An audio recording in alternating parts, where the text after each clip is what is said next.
Bienvenido y bienvenida a este video en el que vamos a estar hablando de una de las etapas más importantes del ciclo de vida de los datos con propósitos analíticos, y es la ingesta de los datos. La ingesta de los datos es cuando movemos datos de un lugar a nuestros repositorios donde estamos guardando nuestros datos para posteriormente ser analizados, que puede ser un data lake o un data warehouse. Más adelante hablaremos más en detalle de esto, pero el punto es que estamos tomando datos de un origen que puede ser una base de datos transaccional, que pueden ser bases de datos públicas, que pueden ser logs, que pueden ser bases generadas por usuarios de unidades de negocio internas dentro de una organización.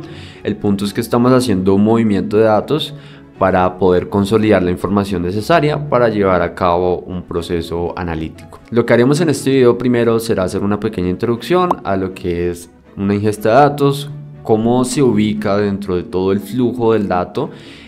Posterior a eso vamos a estar hablando de las consideraciones que debemos tener en cuenta antes de realizar una ingesta de datos. Hablaremos también de los diferentes tipos de ingesta que existen. Uno sería el procesamiento en lotes o batch processing, y otro el procesamiento en tiempo real o streaming processing. Posterior a eso hablaremos de dos formas que hay de hacer ingesta de datos, una basada en la extracción de datos del origen y otra cuando el origen se comunica con nosotros para indicarnos que hay nuevos datos y que podemos extraerlos. Finalmente, haré un listado de recomendaciones a tener en cuenta si queremos tener un sistema de ingesta de datos que es modular, reutilizable y que es bastante robusto para soportar cualquier necesidad de datos que tengamos. Iniciemos. Bueno, lo primero que vamos a hacer es una pequeña introducción a lo que es la ingesta de datos, pero para entender bien qué es una ingesta de datos debemos entender cuál es el ciclo de vida de los datos, es decir, las etapas por las que tiene que pasar un dato para que podamos utilizarlo correctamente con propósitos analíticos, es decir, para construir modelos, reportes, para disponibilizar incluso los datos para que una persona se conecte y pueda realizar sus propios reportes, sus queries ad hoc. Entonces, lo primero que tenemos en ese ciclo de vida de los datos es la generación de los mismos. Y la generación de los datos ocurre de diferentes formas. La más común es cuando se generan datos transaccionales que tienen que ver con el core o la actividad principal del negocio.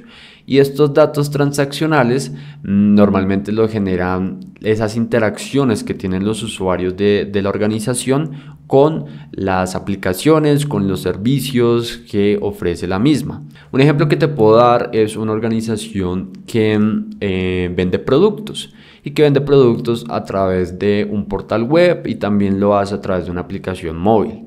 Bueno, la actividad principal de esta compañía es vender productos. Por lo tanto, los datos más importantes que hacen parte del core de la actividad principal de negocio son las órdenes que generan esos clientes, y eso es lo que nos vamos a encontrar en esas bases de datos transaccionales. Por otro lado, podríamos estar extrayendo datos de otros lugares. Imagínate que hay información en una base de datos pública que es de nuestro interés, de pronto relacionada a los usuarios, a los clientes de nuestra compañía. En ese caso vamos a acceder a unas bases públicas, que estas pues no se van a estar actualizando con tanta frecuencia, y con base en esto también debemos determinar cómo se va a hacer la ingesta de estos datos. Ingestar estos datos de estas bases públicas va a ser diferente a estos datos de las bases transaccionales que se están modificando con mayor frecuencia. Y otra opción podría ser, no sé, logs que generan las interacciones de los usuarios con aplicaciones, al momento de hacer comunicación con un servicio de atención al cliente. Todos esos logs también los podemos aprovechar para ingestarlos en nuestras bases de datos analíticas y aprovecharlas para construir reportes. Otra opción que tendríamos es el consumo de APIs. Puede que nuestra organización tenga una integración con una compañía externa que le ofrece un API que le permite, no sé, manejar la pasarela de pagos, permitir que se puedan realizar compras en la página web. Bueno, esa interacción no es propia de la organización, sino que es una integración de un tercero que está ofreciendo un API, pero que nosotros también podríamos ver una forma de podernos conectar a los datos generados por esa API para ingestarlos en nuestras bases analíticas y poder generar nuestros modelos. Listo, entonces eso es la etapa de generación de los datos, y la siguiente es en la que nos vamos a enfocar hoy, que es todo el tema de ingesta de datos. La ingesta de datos simplemente es mover los datos de este lugar a otro, y ese otro lugar es un lugar donde los vamos a almacenar, que puede ser de dos tipos. Puede ser un data lake, esta es una opción. Puede ser un data warehouse, o puede variar dependiendo cómo vengan los datos, pero los principales con los que nos vamos a encontrar son estos dos. ¿Cuál es la diferencia? Acá lo voy a hacer muy resumido, en esto nos podríamos extender para un video completo, pero un data lake es donde llegan los datos en bruto. Normalmente llegan en objetos. ¿Qué es un objeto? Un objeto es básicamente un archivo de cualquier formato, un CSV, un Parquet, un Excel. Y estos datos que vienen así en bruto, posteriormente pues son procesados para llevarlos al data warehouse, porque en el data warehouse la idea es que los datos que tengamos almacenados ya estén estructurados en un formato de tabla, y que nos permite incluso empezar a hacer queries en SQL para acceder a estos datos. El acceso a estos datos que están en un data lake normalmente se hace a través de herramientas como Python, como Spark, que también nos permiten hacer procesamiento de grandes cantidades de información, pero puede que cuando estemos haciendo la ingesta nos podamos saltar este paso, ya que si la manera en que estamos trayendo nuestros datos ya no los trae estructurados como los necesitamos, pues los podemos ingestar directamente en el data warehouse. Entonces, dependiendo el formato, dependiendo cómo están llegando nuestros datos, si somos nosotros los que los estamos trayendo, o de pronto las mismas personas que están encargadas de soportar estas bases de datos transaccionales nos están enviando un archivo con los datos cada cierto tiempo, pues ahí sabremos dónde debe ir, si directamente en el data lake o en el data warehouse, ¿vale? Después de esto, viene la etapa de transformación de datos. Esta pues es bastante popular y es normalmente cuando organizamos nuestros datos para poder ser consumidos por aplicaciones, por usuarios, pero que son datos ya limpios. Esto sobre todo lo hacemos cuando nuestros datos llegan a un data lake. Cuando llegan a un data lake, están en bruto, están en un archivo, pues hay que leer ese archivo, hay que procesarlo, hay que ajustar tipos de datos, hay que hacer de pronto eliminación de algunas columnas, de duplicados, hay que hacer agrupaciones. Bueno, todo eso se hace en esta etapa de acá para asegurar los datos y poderlos disponer en, ahí sí, el data warehouse. Puede que este paso no lo hayamos saltado y que hayamos colocado nuestros datos directamente en el data warehouse, si era posible. Imagínate que en esas bases de datos públicas de las que hablaba hace un segundo, los datos ya vienen perfectos, ya están listos, yo no necesito hacer absolutamente nada más, pues me puedo saltar este paso acá y poner los datos directamente en el data warehouse. A partir de aquí es donde los usuarios se conectan para hacer consultas en SQL, para construir reportes en Power BI, en Tableau. También se pueden conectar para construir modelos de Machine Learning en Python, en Spark. Y así, en resumen, se ve el ciclo de vida de los datos. Cada una de estas etapas tiene un montón de detalles y consideraciones a tener en cuenta, un montón de servicios que nos permiten llevarlas a cabo, pero en este caso, para este video, nos vamos a enfocar en, yo creo que es la más importante, y es la ingesta de los datos. ¿Y por qué digo que es tan importante? Porque de aquí depende que nuestros datos estén llegando correctamente a nuestras bases de datos analíticas, y por lo tanto, de ahí depende que la calidad de los datos que están llegando a estos SQL, a estas visualizaciones, a estos modelos de Machine Learning sea correcta. Si hacemos una ingesta errónea de los datos, con datos que no están limpios, con datos que no están correctamente organizados, que no son claros, todas estas etapas posteriores se van a romper y estaríamos mostrando a nuestro usuario final información errada. Bueno, entendiendo ya cómo funciona una ingesta de datos, vamos a hablar de consideraciones al momento de diseñar un sistema de ingesta de datos. Lo primero, ¿cuáles son los casos de uso para los datos que estoy ingestando? Aquí es donde debemos tomarnos el tiempo para hablar con el usuario final, entender cuáles son las necesidades de los datos que estamos trayendo. Y es aquí donde podemos identificar cosas como que el usuario necesita los datos con una alta frecuencia. También podríamos identificar cosas como si los datos son susceptibles a ser reutilizados por otros procesos o en un futuro se van a aprovechar para otros temas, y según esto podemos determinar la granularidad con la que vamos a hacer la ingesta, porque puede que si los datos solo se van a utilizar para algo muy puntual, podríamos tomar todos los datos, agruparlos, y esos son los datos que disponibilizamos, lo cual significa dos cosas: que estamos ahorrando costos, porque la cantidad de datos que tiene que ser procesada va a ser menor, porque ya los estamos agrupando en una menor cantidad, en una granularidad mucho menor.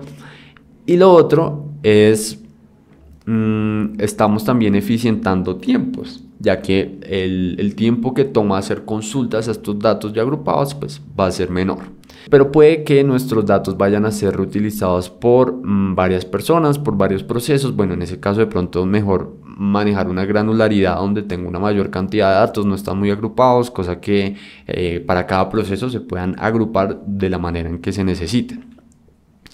Lo siguiente, los sistemas están generando los datos de una manera confiable, los datos están listos cuando se necesitan. Esto es importante porque si el sistema que está generando los datos, pues normalmente cuando estamos trabajando con bases de datos transaccionales no deberíamos tener un problema, porque estas bases deberían estar funcionando correctamente. Si no lo están antes de realizar procesos analíticos, deberíamos estar pensando en cómo arreglar eso.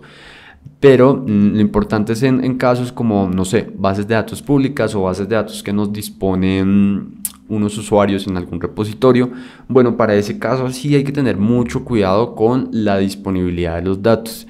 Y es tener en cuenta cosas como, bueno, si se supone que en este momento del día deberían llegar los datos, ¿qué hacer si no llegan? Debería haber una serie de reintentos, deberían haber reintentos cada ciertos minutos hasta que lleguen los datos. Ese tipo de parámetros son los que hay que definir para asegurar de que los datos siempre van a llegar, y en el caso de que no lleguen, pues que nos enteremos al respecto, porque de lo contrario estaríamos asumiendo que esos datos llegaron, y estas personas que están aquí en el Data Warehouse puede que no se den cuenta y estén reportando cifras erradas porque no les llegaron todos los datos. ¿Cuál será la ubicación de los datos luego de ser ingestados? Aquí hay muchas opciones y dependerá de en qué formato vienen nuestros datos, porque puede ser un data lake, que un data lake lo podemos manejar, por ejemplo, en Google directamente en Cloud Storage. En Azure lo podríamos manejar en Azure Data Lake Gen 2 o en Blob Storage. En AWS lo podríamos manejar en un bucket de S3. Acá hay varias opciones. También para Data Warehouse podríamos utilizar BigQuery, que es una opción muy buena de Google, en la que ya podemos guardar nuestros datos estructurados para empezar a interactuar con ellos utilizando SQL, pero pues eso va a depender del formato en el que vengan esos datos. ¿Con qué frecuencia necesito acceder a los datos? Aquí es donde diferenciamos lo que es el procesamiento en lotes y en tiempo real, que eso lo vamos a ver en un segundo. Pero esto es muy importante porque así tendremos claridad de qué tanto tiempo tenemos nosotros para procesar los datos, para hacer reintentos en el caso de que los datos no estuvieran todavía. Si es un proceso que se tiene que ejecutar, no sé, cada una hora se necesitan esos datos, bueno, tenemos cierta cantidad de tiempo, tenemos esa hora para procesar los datos, ¿sí? Tenemos una mayor holgura que nos va a permitir que si la cantidad de datos es muy alta, pues no tendremos problema porque seguramente en una hora se procesarán. Pero ¿qué ocurre si es cada 5 minutos? Bueno, ahí tendríamos que tener en cuenta otros factores, como por ejemplo, ¿qué puedo hacer yo para evitar que en el origen se lea la menor cantidad de datos posibles, sino que solo los datos que yo necesito sean los que se tomen para esa ingesta? ¿Con qué fin? Con el fin de que tome el menor tiempo posible y que en esos 5 minutos esté listo. Pero ¿qué pasaría si es un minuto? Bueno, tal vez ese sistema con el que estoy haciendo la ingesta de datos lo tengo que configurar para que tenga una mayor capacidad de procesamiento que va a ser más costoso, pero es que de otra manera no podré llegar a ese minuto. Y bueno, ya llegaría al momento en el que son datos en tiempo real, que eso es un mundo totalmente diferente, que ya hablaremos al respecto en un momento. ¿En qué formato están los datos? ¿Mi sistema de almacenamiento y procesamiento puede soportarlo? Hay muchos formatos en los que pueden ir los datos. Pueden ser archivos tipo Parquet, pueden ser archivos Avro, que estos archivos son bastante optimizados y muy prácticos cuando queremos mover grandes cantidades de información utilizando objetos o archivos porque no pesan tanto. Pero ¿qué pasaría si viene en un Excel? ¿Qué pasaría si viene en un CSV? ¿Qué pasaría si es un log? Que normalmente los logs no tienen una estructura definida. Bueno, ahí es donde tenemos que determinar si nuestro sistema está preparado para recibir este tipo de datos, y ahí es donde también podremos escoger cuál es la mejor opción de almacenamiento que se ajusta a cómo están llegando esos datos. ¿Qué puede causar que los datos de origen sean erróneos? Esto es muy importante y tiene que ver con calidad de datos. Supón tú que te estás conectando a una base pública o es una base que te están viendo un usuario. ¿Cómo sabes tú si esa base de datos está bien? Bueno, hay que implementar en la ingesta de datos validaciones de calidad. Validaciones donde se valide si la columna tiene el tipo de dato correcto, tiene el nombre correcto, los valores siguen el formato esperado. De lo contrario, no se pueden ingestar esos datos, hay que hacer algo, hay que notificarle a alguien, porque si se ingestan esos datos así, esta parte de acá no va a quedar bien. Es muy importante eso. Normalmente en bases transaccionales pues es poco común que nos lleguemos a encontrar con eso, pero también habría que tener en cuenta qué pasaría si se cae el sistema y no están llegando datos acá. ¿Qué vamos a hacer en ese caso? Todo eso hay que tenerlo en cuenta. Si el origen de datos es en tiempo real, es necesario transformar los datos antes de llegar a su destino. Esto es bien interesante porque normalmente cuando estamos hablando de datos en tiempo real son datos que tienen un volumen mucho menor que procesamiento en lotes. Acá no nos vamos a encontrar con billones de registros, acá vamos a hablar de a un registro o de lotes muy pequeños de registros. Entonces hay que pensar, deberíamos almacenar esos datos directamente en una base de datos y luego la aplicación que está trabajando en tiempo real se va a encargar de tomar esos datos y procesarlos, o debería yo procesarlos y ubicarlos procesados en alguna base de datos, tal vez no SQL, que es más flexible, y que la aplicación en tiempo real tome esos datos tal cual como están porque ya están listos y no tenga que hacer mayor tema. Bueno, eso es lo que hay que entrar a evaluar. ¿Qué es más costoso? ¿Es más costoso persistir los datos, procesarlos y llevarlos a la aplicación, o leer los datos, procesarlos, guardarlos y que la aplicación los lea? Eso es lo que hay que evaluar. Hablemos ahora de las diferencias del procesamiento en lotes y el procesamiento en tiempo real. El más común, con el que nos encontraríamos en la mayoría de escenarios y que la mayoría de veces es el que estaremos utilizando, es el procesamiento en lotes. Procesamiento en lotes es cuando se están generando datos en una ubicación, que ya hablamos de las posibles ubicaciones donde se pueden estar generando esos datos, de las diferentes formas en las que se pueden generar, y nosotros estamos yendo a esa ubicación a traer los datos. ¿Basados en qué? Bueno, puede ser un intervalo de tiempo. Di tú, cada hora vamos a ir a esa ubicación, cada 30 minutos, cada 5 minutos. Y acá hay algo muy importante. Puede que a pesar de que necesitemos nuestros datos con una alta frecuencia, no estemos hablando de datos en tiempo real. Puede que se necesite con una frecuencia de cada minuto, pero eso todavía puede ser un procesamiento en lotes. No es necesario que sea un procesamiento en tiempo real. Eso nos ahorra muchos costos. Obvio, al hacer una ingesta en cada minuto, hay bastantes consideraciones a tener en cuenta. ¿Cuántos datos van a ser? Si los puedo procesar en un minuto. ¿Qué capacidad tengo que configurar a la aplicación con la que estoy haciendo la ingesta para que lo pueda hacer en ese periodo de tiempo? Y otra manera en la que se pueden hacer ingestas es también por cosas como la cantidad de datos. Bueno, cada 2 millones de registros voy a traer los datos. O cuando se acumulen 30 gigas de datos, voy a ir y voy a traer esos datos. Pero la cosa es que siempre tenemos un intervalo de tiempo entre cada vez que estamos trayendo los datos de ese origen. Y aquí, en resumen, pues acá nos estamos saltando un paso, que es la parte de storage o almacenamiento, pero el objetivo es que a partir de esto se construyan reportes analíticos, modelos de Machine Learning que se están actualizando con los datos que se están trayendo en esos intervalos de tiempo. Vamos a hablar ahora del procesamiento en tiempo real. Este es un tema bastante delicado que hay que tener mucho cuidado con esto. ¿Cómo funciona el procesamiento en tiempo real? Aquí no estamos yendo nosotros por esos datos cada cierto tiempo. Lo que estamos haciendo nosotros acá principalmente, en la mayoría de escenarios, es que la aplicación, la plataforma que está generando los datos se está comunicando con nosotros en tiempo real. Es decir, cada vez que se genera una interacción, un dato, esta se comunica con nosotros y nos dice, tengo un nuevo dato. Por eso es en tiempo real, porque no estamos esperando una cantidad determinada de tiempo para ir por esos datos, sino que la aplicación nos está diciendo, tengo un nuevo dato, está listo para que lo pueda ingestar. Y puede que la aplicación se demore en un momento dado, en la madrugada, 20 minutos en generar un dato. Pero puede que haya un pico en el día, no sé, en la mañana, donde esté generando datos todo el tiempo, cada segundo. Entonces la aplicación va a estar comunicándose con nosotros según la frecuencia de datos que vaya generando.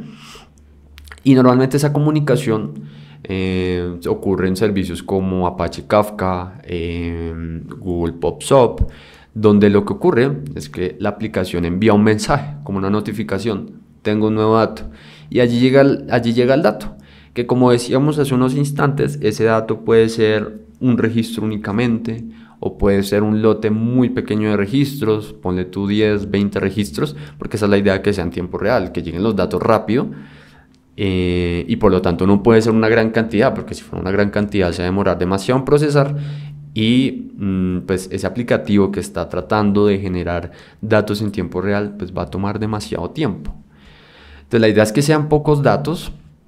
Una vez nos llegan esos datos, ahí es donde tenemos que evaluar, bueno, ¿qué podemos hacer? Una opción sería, llegaron los datos, los voy a organizar, los voy a estructurar justo como los necesita mi aplicación, que sería esta etapa de acá. Y cuando los tengo organizados, los voy a poner en una base de datos que puede ser flexible, como una base de datos no SQL, bases de datos que me permitan esa flexibilidad de poner los datos en una estructura que yo determine en un momento dado y que sean bastante rápidas, ¿sí? Y posterior a eso, pues nuestra aplicación en tiempo real va a estar leyendo esos datos directamente. Otra opción que tenemos es que se lean los datos acá, se guarden rápidamente y la aplicación sea la que hace ese procesamiento a medida que los va leyendo. Pero es donde tenemos que determinar qué es más rápido.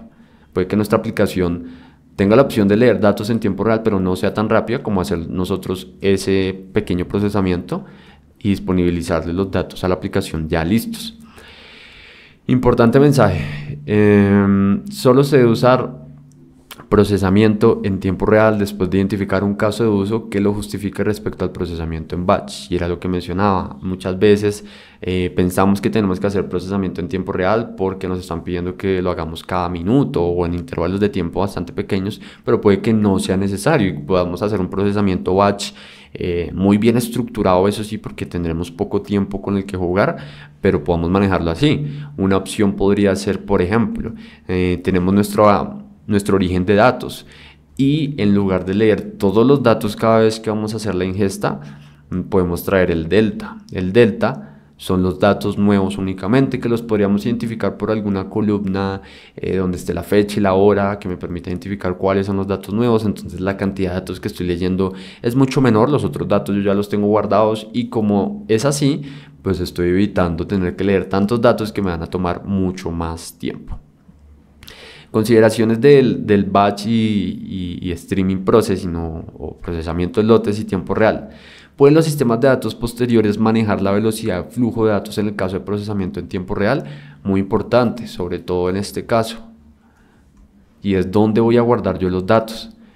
Este lugar donde los estoy guardando tiene la capacidad de poder almacenar los datos en esa velocidad con la que están llegando. Ya es donde debo determinar, bueno, a lo mejor sí, pero tengo que recurrir a esta otra opción, tengo que adquirir más recursos porque con los que tengo actualmente, a pesar de que el costo es menor, no me lo va a permitir. y convertiría esto a la final en un procesamiento en lotes, porque esta parte de acá se estaría demorando y pues esa latencia va a afectar el funcionamiento de la aplicación en tiempo real. ¿Es necesaria la ingesta de datos en tiempo real o una ingesta en microbatch sería suficiente? Que es lo que acabo de mencionar. Podemos manejar una ingesta en batch que se ejecute cada un minuto y no estamos necesitando configurar un sistema completo que funcione en tiempo real. ¿Cuáles son los casos de uso del procesamiento en tiempo real? ¿Qué beneficios trae respecto al batch? Nuevamente, hay que evaluar. ¿El usuario final realmente necesita esos datos en tiempo real?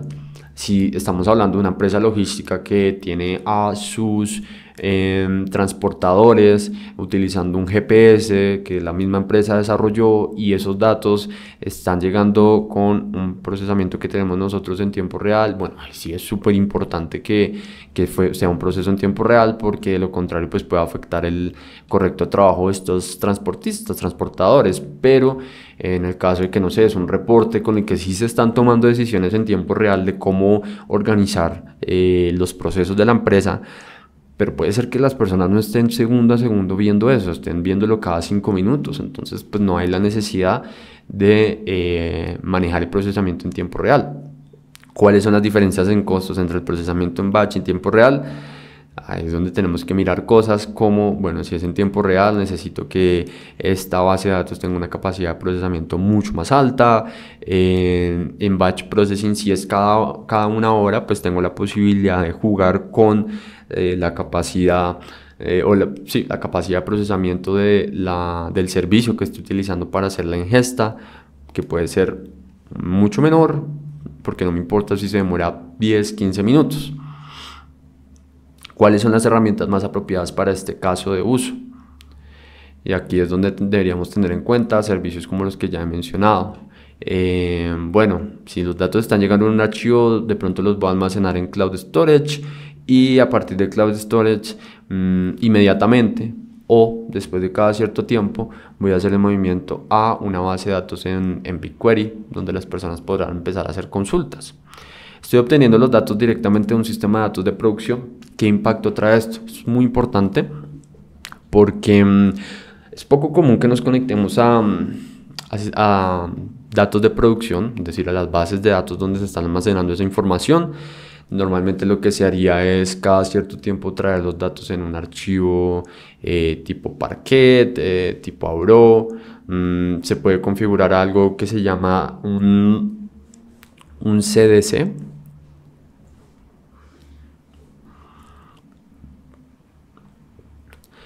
que esto lo que hace, bueno, esto traduce Change Data Capture, y esto a través de logs se comunica con la base de datos para que cuando haya un cambio se active una notificación que se va a encargar de mover esos datos. ¿Sí? Pero no es normal que estemos constantemente haciendo consultas, sobre todo en casos donde vamos a hacer procesamiento en tiempo real a esas bases de datos transaccionales, en que hay que buscar una forma de afectarle lo menos posible. De pronto, lo que se está manejando para las bases de datos transaccionales es que están replicadas. Tenemos una base donde se está haciendo escritura y otra donde se está haciendo lectura. Bueno, en ese caso no estaríamos afectando tanto la base, porque nos podemos conectar a la que hace lectura y no estaríamos añadiendo latencia a la base que está haciendo la escritura de los datos. Listo, evaluemos ahora diferencias entre batch versus streaming, y los vamos a evaluar en 4 aspectos. El alcance. El procesamiento en batch puede procesar todos los datos de un conjunto de datos. El procesamiento en tiempo real solo puede acceder a los datos más recientes o a una ventana de tiempo determinado. Eso es importante porque, a pesar de que en el procesamiento batch, si es cada, no sé, 24 horas, sí podemos leer toda la base de datos sin problemas. Si se demora, pues no habría lío. Pero también tenemos que mirar si es un procesamiento en batch y lo que necesitamos traer nosotros son los datos nuevos, los datos que cambiaron desde la última vez que hicimos nuestra ingesta, pues puede que haya una mejor forma de hacerlo y que nos estemos ahorrando bastante también en temas de tiempo y costos. Y adicional, como estamos ahorrando en temas de tiempo, podemos hacer nuestro sistema mucho más robusto, porque como toma menos, podríamos hacer cosas como validación de errores. ¿Qué pasa si no llegaron los datos correctamente? Pues puedo hacer más reintentos y no habría problema porque tengo más tiempo. Si estuviera leyendo la base de datos completa y se llega a romper, llega a haber un error, pues allá hay un mayor problema, porque ejecutar el proceso nuevamente significa esperar bastante tiempo. Tamaño. El procesamiento en tiempo real está intencionado para leer registros individuales o pequeños lotes, que eso era lo que hablamos hace un segundo. Desempeño. La latencia es el tiempo que le toma a los datos ser recibidos y procesados, que en el procesamiento en tiempo real la latencia tiene que ser lo menor posible y se vuelve un atributo de calidad que hay que asegurar lo máximo posible. Normalmente esto equivale a costos adicionales porque necesitamos mayores recursos para poder procesar los datos así de rápido. Análisis. Típicamente el procesamiento en batch es usado para análisis complejos, el procesamiento en tiempo real es usado para pequeñas agrupaciones y cálculos de menor complejidad. Importante eso. Pongamos nuestro sistema de GPS que está ayudando a enrutar a los transportadores de nuestros productos. Bueno, en ese caso es un sistema que simplemente está mostrando datos, está mostrando coordenadas y no tiene mayor procesamiento internamente. Eso está bien porque no toma tanto tiempo, pero para temas de reportería, de machine learning, pues sí utilizaríamos los datos o el procesamiento en batch, porque allá sí tenemos la posibilidad de trabajar con grandes cantidades de información y tenemos más tiempo para hacer ese procesamiento que el que tendríamos para mostrar esos datos en tiempo real. Finalmente, para dar cierre, quiero explicar un poco más sobre esas formas que tenemos nosotros de traer datos. Y es que hay dos formas, una que se llama pull ingestion y otra que se llama push ingestion. Bueno, en realidad debería ser como pull based ingestion y la otra debería ser push based ingestion. Y lo que estamos haciendo acá es que en el caso de que manejemos una ingesta basada en pull, quiere decir extracción, es que nosotros somos los que nos estamos conectando a ese origen de datos para hacer nuestra extracción. Estamos desconectándonos a ese origen diciendo quiero estos datos y ese sistema nos va a devolver los datos que necesitemos. Nosotros los vamos a transformar y los vamos a cargar en algún lugar, puede ser un data lake, o la otra opción que tenemos es leerlos, cargarlos directamente en bruto y ahí sí hacer la transformación. Esa es la diferencia entre un proceso ETL. ETL sería esto acá: extraemos, transformamos, cargamos. Y un ELT sería extraemos, cargamos y después transformamos. Que esto es bueno porque para temas de reprocesar, de pronto que algo se nos haya quedado por fuera, tenemos todavía esos datos que llegaron en bruto y podemos utilizar para hacer un rollback y procesar nuestros datos nuevamente. Y por otro lado tenemos el Push Ingestion Model, que este es como el que se utiliza para el procesamiento en tiempo real, que se podría utilizar también para un procesamiento en lotes en caso de que nuestro origen no esté constantemente generando datos. Imagínate que el origen es una base de datos soportada por algún usuario que se encarga de actualizarla 3 veces al día. Bueno, se podría utilizar esto para recibir los datos en tiempo real en esos horarios en los que está haciendo el usuario. Y lo que se hace en ese caso es que tenemos el almacenamiento. Cuando se hace la actualización de estos datos, se va a enviar una notificación a nuestro sistema que hace la ingesta, donde se le indica que hay nuevos datos para ser procesados. Normalmente eso se hace a través de un mensaje. Por eso acá dice message queue. Es una cola de mensajes donde van llegando esos cambios que se van realizando y que puede ocurrir utilizando CDC, por ejemplo, o que incluso el sistema, cuando almacena los datos, tenga configurada ya una opción para enviar una notificación a ese servicio donde las estemos recibiendo, que puede ser Google Pops Up.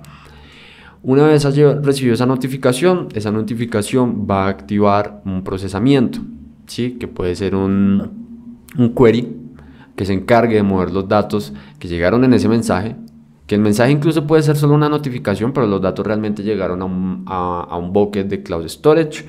Entonces cuando se ejecuta el query gracias a esa notificación que llegó, pues este query va y toma los datos y los ubica en algún lugar. que puede ser incluso directamente en un data warehouse, si es que el query hace esa transformación necesaria antes de mover los datos allí. Y listo, eso sería todo lo que tienes que saber sobre ingesta de datos. Lo que vimos en este video, que fue bastante, fue una pequeña introducción al ciclo de vida de los datos. Cómo entra la ingesta de datos dentro de este ciclo. Después hablamos de las consideraciones que tenemos que evaluar antes de realizar una ingesta de datos, que es el proceso de pensamiento que tenemos que tener en cuenta antes de siquiera proponer cómo se podría hacer esta ingesta, antes de empezar a construirla, antes de empezar a crear los servicios donde lo vamos a realizar. Después hablamos de las diferencias entre el procesamiento en lotes y el procesamiento en tiempo real, que hay que tener mucho cuidado con confundir el uno con el otro, que la mayoría de veces el procesamiento en lotes va a ser suficiente y que en casos muy puntuales es donde tendremos que recurrir a procesamiento en tiempo real. Y después hablamos de las diferentes formas de hacer ingesta, que puede ser nosotros comunicándonos con el sistema para traer datos bajo demanda cuando lo requiramos, o que el mismo sistema se comunique con nosotros para indicarnos que tiene nuevos datos que podemos traer. Eso fue todo por este video. Por favor, déjame en los comentarios si te gustaría ver algún ejemplo ya aterrizado en el que hagamos todo un proceso de ingesta de datos, ya sea en tiempo real, ya sea en procesamiento en lotes, puede ser en cualquier plataforma, en cualquier servicio, con cualquier herramienta. Pero creo que eso pues ayudaría bastante a ejemplificar esto que ya hemos visto acá conceptualmente. Así que nada, te veo en un siguiente video. Hasta luego.